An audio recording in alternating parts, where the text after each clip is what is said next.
Hello বন্ধুরা, আজ আমরা এক্সপ্লেন করব 2023 সালে রিলিজ হওয়া সত্য ঘটনার উপর নির্মিত এক দুর্দান্ত সার্ভাইভাল মুভি যার নাম সোসাইটি অব দ্য স্নো। অ্যান্ডিজের বরফের রাজ্যে প্লেন ক্র্যাশ হওয়ার পর 45 জন যাত্রীর যে ভয়াবহ পরিণাম হয়েছিল তা আমরা এই গল্পের মাধ্যমে জানতে পারবো। তারা কি সেখান থেকে বেঁচে ফিরতে পেরেছিল? পুরো ঘটনা ভালোভাবে বোঝার জন্য অবশ্যই ভিডিওটি শেষ পর্যন্ত দেখুন।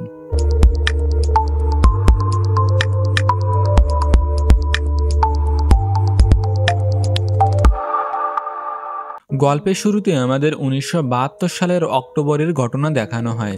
দেখা যায় উরুগুয়ের একটি মাঠে রাগবি খেলা হচ্ছিল। রবার্তো নামের একটি ছেলে বল নিয়ে সেখানে দৌড়াতে থাকে। সবাই তাকে বলে বলটি নান্দুর কাছে পাস করে দেওয়ার জন্য, কিন্তু রবার্তো তার পরেও বল নিয়ে ছুটতে থাকে, আর এই কারণে তারা ম্যাচটি হেরে যায়।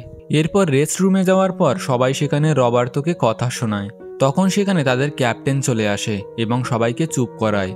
তারপর সে সবার কাছ থেকে টাকা চায় স্যান্তিয়াগো ট্যুর দেওয়ার জন্য, কিন্তু নুমা নামের একজন এই ট্যুরে যেতে চায় না, কারণ কিছুদিন পরই তার পরীক্ষা। তখন বাকিরা তাকে বোঝায় যে এরকম কম খরচে কোনোভাবেই স্যান্তিয়াগো যাওয়া সম্ভব নয়, তাই এই সুযোগটা মিস করাটা তার একদম উচিত হবে না। নান্দু বলে এই ট্রিপটা আমি তোমার সাথেই যেতে চাই। অবশেষে তার রিকোয়েস্টে নুমাও এই ট্যুরে যেতে রাজি হয়ে যায়। এরপর চলে আসে ট্যুরে যাওয়ার দিন। রাগবি প্লেয়ার ছাড়াও আরও কিছু পরিবার এই ট্রিপে যুক্ত হয়। তারা একে একে সবাই এয়ারপোর্টে এসে পৌঁছায়। সেখানে তারা তাদের পরিবারকে বিদায় জানায়। বিমানে ওঠার আগে সব যাত্রীরা মিলে একটা ছবি তুলে নেয়। এরপর 40 জন যাত্রী ও 5 জন ক্রু মেম্বার নিয়ে তাদের যাত্রা শুরু হয়ে যায়। নিচে দাঁড়িয়ে তাদের পরিবার হাত নাড়িয়ে তাদেরকে বিদায় জানায়। বিমানের ভিতরে সবাই অনেক মজা করতে থাকে, ঠিক যেন স্কুল কিংবা কলেজের পিকনিক বাসের মতো। অ্যান্ডিস পর্বতমালার উপর দিয়ে তারা স্যান্তিয়াগোর উদ্দেশ্যে যেতে থাকে। বিমানের ভিতরে একজন ক্যামেরা দিয়ে তাদের ছবি তুলতে থাকে। তখন হঠাৎ প্লেনে একটা ধাক্কা লাগে, যেটার কারণে সবাই কিছুটা ঘাবড়ে যায়। তখন তাদের ভিতরে একজন বলে, বিমানে ভ্রমণ করার সময় এটা স্বাভাবিক বিষয়। স্যান্তিয়াগো যেতে হলে আমাদের সোজা যাওয়া সম্ভব নয়। সামনে উঁচু পর্বত থাকায় সেটার পাশ কাটিয়ে তবেই আমাদের স্যান্তিয়াগো পৌঁছাতে হবে, আর এই সময়ে বিমানে কিছুটা ধাক্কা লাগতে পারে। বিমানের ক্যাপ্টেন বলে সবাইকে সিট বেল্ট পরে নেওয়ার জন্য। কিছুক্ষণের ভিতর তারা স্যান্তিয়াগোতে ল্যান্ডিং করবে। সবাই প্লেনে মজা করতে থাকলেও নুমা বিমানের জানালা দিয়ে বাইরের ভয়াবহ দৃশ্য দেখতে থাকে। কিছু সময় পরই বিমানটি ধাক্কা খেতে শুরু করে। তখন বিমানের সবাই ভীষণ ঘাবড়ে যায়। নুমা তার সিট বেল্ট ভালোভাবে বেঁধে নেয়। দাঁড়িয়ে থাকা লোকটি বিমানের উপরে গিয়ে জোরে ধাক্কা খায়। ঘন কুয়াশার ভিতর দিয়ে বিমানটি দ্রুত সামনের দিকে এগিয়ে যেতে থাকে। বিমানের ভিতরে সকল যাত্রী ভয়ে যে যার সিটে বসে পড়ে। পাইলট তখন বিমানের স্পিড আরও বাড়িয়ে দেয়। কিছু সময় পর তারা ঘন কুয়াশা থেকে বেরিয়ে আসে, কিন্তু তাদের সামনে চলে আসে বিশাল উঁচু পাহাড়। পাহাড়টি পার করতে না পারার কারণে বিমানটি তখন বাড়ি খায় আর আছড়ে পড়ে বরফের এই পর্বতের উপর, যার কারণে বিমানের ভেতরের যাত্রীরা একে অপরের সাথে ধাক্কা খেতে থাকে। কারো বা পা ভেঙে যায়, কেউ গিয়ে ধাক্কা খায় প্লেনের দেয়ালে। জ্ঞান ফিরলে বিমানের ভিতর সবাই বাঁচার জন্য চিৎকার করতে থাকে। দেখা যায় কারো শরীর থেকে ভীষণ রক্তপাত হতে থাকে, কেউ বা ভাঙা পা নিয়ে বসে থাকে। রবার্তো বলে আমি মেডিকেল স্টুডেন্ট, ভয় পেও না। এই বলে সে ওই ছেলেটির পা সোজা করে টান দেয়। দেখা যায় পাইলটের অবস্থা খুবই খারাপ। একটি ছেলে তাকে বলে রেডিও কিভাবে কাজ করে সেটা আমাকে বুঝিয়ে দিন, কিন্তু পাইলটের কোনো কথাই তারা বুঝতে পারে না। তারা সেখান থেকে চলে যায় বাকিদের সাহায্য করার জন্য। নুমা তখন পাইলটের কাছে যায়। পাইলট বলে সৃষ্টিকর্তা তোমাদের রক্ষা করুক, কেবল তিনিই পারে তোমাদের এখান থেকে উদ্ধার করতে। কিছু সময় পর রাত নেমে আসে। পরিস্থিতি আরও খারাপ হয়ে যায়, কারণ কিছু সময়ের মধ্যে তাপমাত্রা -30 ডিগ্রি সেলসিয়াস হয়ে যায়। প্লেন ক্র্যাশ থেকে তারা বেঁচে গেলেও এই ঠান্ডায় বেঁচে থাকা তাদের জন্য আরও কঠিন ছিল। প্লেনের ভাঙা অংশে জীবিত মৃত সবাই এক জায়গায় পড়ে থাকে। প্রচণ্ড ঠান্ডায় তারা চিৎকার করে আর্তনাদ করতে থাকে। আহত লোকদের সাথে সুস্থরাও কষ্ট ভোগ করতে থাকে। তারা কোনোভাবে ভয়াবহ রাতটি পার করে দেয়। পরের দিন সকালে প্লেনের ভিতর সূর্যের আলো আসতে শুরু করে। দেখা যায় তাদের গায়ে বরফ জমে গেছে। প্লেন থেকে বেরিয়ে তারা দেখতে পায় চারিদিকে কেবল সাদা বরফের পাহাড় পর্বত ছাড়া আর কিছুই দেখা যাচ্ছিল না। একে একে সবাই তারা প্লেন থেকে বেরিয়ে আসতে থাকে। এরপর মারা যাওয়া সবার লাশ তারা বাইরে এনে রাখে। সবার কাছে যে খাবার ও প্রয়োজনীয় জিনিস ছিল সেগুলো তারা এক জায়গায় করে নেয়। এরপর খাবারগুলো ছোট ছোট টুকরো করে সবাই ভাগ করে খায়। তখন সেখানে তারা একটি বিমানের আওয়াজ শুনতে পায়। সাহায্যের জন্য তখন সবাই চিৎকার করে ডাকতে থাকে, কিন্তু তাতে কোনো লাভই হয় না। রাতের ভয়াবহ ঠান্ডা আটকানোর জন্য তারা ভাঙা প্লেনের ভিতর জায়গা বানাতে থাকে। সুটকেস, কাপড় যা ছিল তা দিয়েই তারা প্লেনের ফাঁকা জায়গাগুলো বন্ধ করার চেষ্টা করে। রাতে দুজন প্লেনের বাইরে দাঁড়িয়ে আকাশের দিকে চেয়ে থাকে, হয়তো কোনো প্লেন আসবে তাদেরকে সাহায্য করার জন্য। কিন্তু এরকম জায়গায় কল্পনাতে বেঁচে থাকা সম্ভব, বাস্তবে একদমই নয়। 2 দিন পেরিয়ে আজ 3 দিন। সকালবেলা দেখা যায় নান্দর অবস্থা খুবই খারাপ হয়ে গেছে। সে জানতে পারে তাদের প্লেন পাহাড়ের সাথে ধাক্কা খেয়ে বরফের উপরে ফেসে গেছে। সে তখন হামাগুড়ি দিয়ে তার বোনের কাছে যায় এবং তার অবস্থাও খুবই খারাপ ছিল। নান্দ জিজ্ঞেস করে, আমার মা কোথায়? তখন তাদের ভিতরে একজন বলে, তোমার মা আর বেঁচে নেই এবং আমরা এখানে 3 দিন যাবৎ ফেসে আছি। এরপর দেখা যায় একটি ছেলে টিন দিয়ে ফিল্টার বানিয়ে বরফের থেকে পানি বের করার চেষ্টা করে, যাতে জল পিপাসায় তাদের মারা না যেতে হয়। সাহায্যের জন্য তারা সবাই মিলে বরফের উপর একটি বড় এক্স আইকন বানিয়ে ফেলে। হঠাৎ সেখানে তারা একটি প্লেন উড়ে যেতে দেখতে পায়। তখন তারা চিৎকার করে এবং আয়নার রিফ্লেকশন দিয়ে প্লেনের দৃষ্টি আকর্ষণ করার চেষ্টা করে। তারা ভাবছিল পাইলট হয়তো তাদের দেখে নিয়েছে এবং তারা এখান থেকে সবাই বেঁচে ফিরতে পারবে। এটা ভেবে তারা সবাই সেখানে আনন্দ করতে থাকে। তারপর সবাই সেখানে বসে থাকে সাহায্য পাওয়ার জন্য। কিন্তু অনেক সময় কেটে গেলেও তাদেরকে কেউ উদ্ধার করতে আসে না। পরবর্তীতে প্লেনের আওয়াজ আবার শুনতে পেলেও প্লেন তারা দেখতে পায় না। তারা বুঝতে পারে প্লেনের পাইলট আসলে তাদেরকে দেখতে পায়নি। তারা হয়তো খুঁজতে খুঁজতে পর্বতের অন্য দিকে চলে গেছে। এই কথা তারা আহত লোকদের জানাতে চায় না, কারণ এটা শুনলে হয়তো তাদের বেঁচে থাকার আশা হারিয়ে যাবে। এরপর তারা ঠিক করে প্লেনের ভেঙে যাওয়া পেছনের অংশ তারা খুঁজতে যাবে। পাইলট বলেছিল প্লেনের পিছনের দিকে ব্যাটারি রাখা ছিল, সেটা পেলে তারা রেডিও ঠিক করে সাহায্যের জন্য যোগাযোগ করতে পারবে। তাদের ভিতরে একজন টুকটাক মেকানিকের কাজ জানত। সে তখন রেডিও ঠিক করার চেষ্টা করে। অন্যদিকে 4 জন বেরিয়ে পড়ে প্লেনের ভাঙা অংশে ব্যাটারি খুঁজতে। হাঁটতে হাঁটতে তারা অনেক উঁচুতে পৌঁছে যায়। পিছনে ফিরে তারা দেখতে পায় তাদের ভাঙা প্লেনটি সেখান থেকে একদমই দেখা যাচ্ছে না, অর্থাৎ উপর দিয়ে উড়ে যাওয়া প্লেনও তাদেরকে দেখতে পায়নি। দূরে বরফ ধসে পড়া দেখতে পেয়ে তারা আবারও তাদের ভাঙা প্লেনের কাছে ফিরে আসে। এখানে আটকা পড়া 6 দিন হয়ে গেছে। তাদের কাছে যে বাকি খাবার ছিল সেটাও গতরাতে ভাগ করে তারা খেয়ে ফেলেছে। এই মুহূর্তে খাওয়ার জন্য তাদের কাছে আর কিছুই নেই। দেখা যায় ক্ষুধার জ্বালায় তারা নিজেদের শরীরের শুকিয়ে যাওয়া চামড়া খেতে থাকে।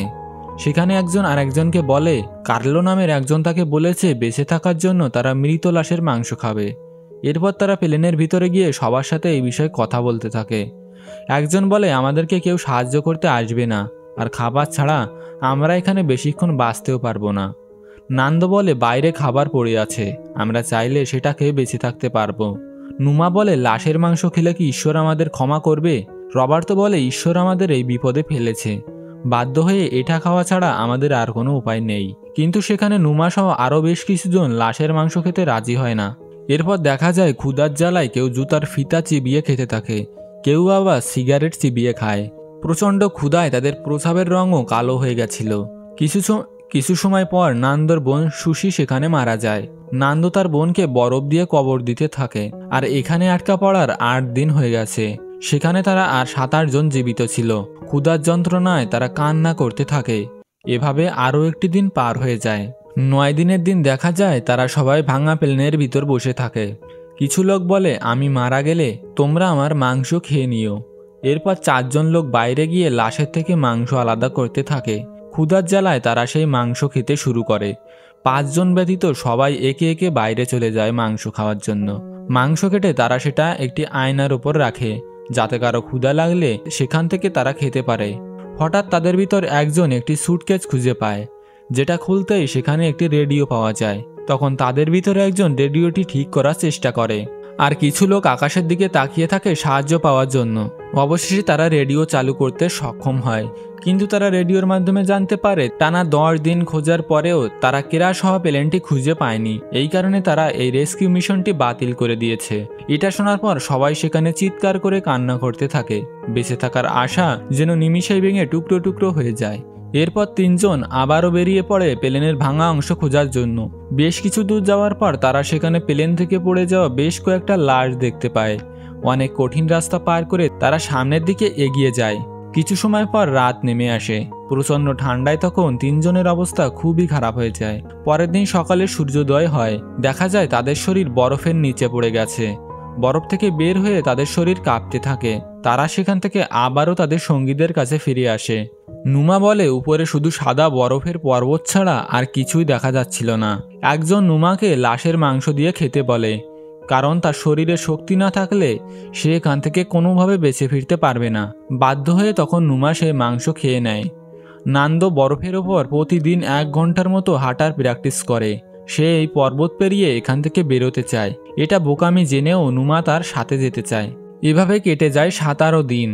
দেখা যায় তারা ভাঙা প্লেনের ভিতর বসে হাসি ঠাট্টা করতে থাকে। নিজেদের কষ্ট ভুলে থাকার জন্য তারা একে অপরের সাথে কথা বলতে থাকে। দেখা যায় এক একজন করে তারা সেখানে শায়রি বলতে থাকে। নুমাও সেখানে শায়রি বললে সবাই তালি দিতে থাকে। কিন্তু দুর্ভাগ্যবশত প্লেনের ভিতর বরফের ঝাপটা চলে আসে। দেখা যায় সেখানে প্রচণ্ড তুষার ঝড় শুরু হয়ে গেছে। বরফের নিচে তারা চাপা পড়ে যায়। একজন আরেকজনকে বরফের নিচ থেকে টেনে বের করতে থাকে। সবাইকে বের করার পর দেখা যায় তাদের অবস্থা খারাপ হয়ে গেছে। বাইরে তাকিয়ে দেখা যায় আরও একটি তুষার ঝড় তাদের প্লেনের দিকে আঘাত করে। দেখা যায় তাদের ভিতর বেশ কয়েকজন সেখানে মারা যায়। তাদের প্লেন এখন পুরোপুরি বরফের নিচে আটকা পড়ে গেছে। 18 দিন কেটে যায়। ক্ষুধার জ্বালা আর তারা সহ্য করতে পারে না। তখন তাদের ভিতর কিছু লোক সেখানে মৃত লাশের মাংস খেতে শুরু করে। 20 দিনের দিন নুমা প্লেনের গ্লাস ভেঙে এই বরফের নিচ থেকে বের হওয়ার চেষ্টা করে। এরপর এক এক করে বরফের নিচ থেকে তারা বেরিয়ে আসতে থাকে। বের হওয়ার পর বেঁচে থাকার কিছুটা আশা তারা ফিরে পায়। এরপর বরফ সরিয়ে তারা প্লেনটি আবারও বের করে ফেলে। তারা ঠিক করে 2 সপ্তাহ ধরে ভালোভাবে প্রস্তুতি নিয়ে তবেই এখান থেকে তাদের যাত্রা শুরু করবে। 34 দিন কেটে যায়। আর্থুরো নামের একজনের অবস্থা খুব খারাপ হয়ে পড়ে। কিছু সময়ের মধ্যে সে মারাও যায়। 35তম দিনে 4 জন বেরিয়ে পড়ে এখান থেকে বের হওয়ার পথ খুঁজতে। এইবার তারা ভয়াবহ ঠান্ডা থেকে বাঁচার জন্য আগের বারের থেকে ভালো প্রস্তুতি নিয়ে আসে। নুমার পায়ে ক্ষত হওয়ার কারণে সে হাঁটতে পারছিল না, যার কারণে সে সেখান থেকে একা আবারও প্লেনে ফিরে আসে। পরের দিন সকালে দেখা যায় বাকি 3 জনও প্লেনে ফিরে আসে। নুমাকে বলে প্লেনের বাকি ভাঙা অংশ থেকে তারা অনেক কিছু পেয়েছে। প্লেনের ব্যাটারিও তারা সেখানে খুঁজে পায়। এরপর প্লেনের রেডিও খুলে নিয়ে তারা আবারও প্লেনের ভাঙা অংশের দিকে যেতে থাকে। পায়ে ক্ষত থাকার কারণে নুমা তাদের সাথে যেতে পারে না। সেখানে পৌঁছানোর পর তারা রেডিও ঠিক করার চেষ্টা করে। রেডিও অন হতেই রবার্তো মাইক্রোফোনের সাহায্য চায়, কিন্তু কোনো রেসপন্স না পেয়ে তারা সেখানে বসে থাকে। এদিকে লাশের মাংস ফুরিয়ে আসতে থাকে। তারা হাড্ডির গায়ে লেগে থাকা মাংস খেতে থাকে। অন্যদিকে প্লেনের বাকি অংশে তারা ওয়াটারপ্রুফ ব্যাগ খুঁজে পায়।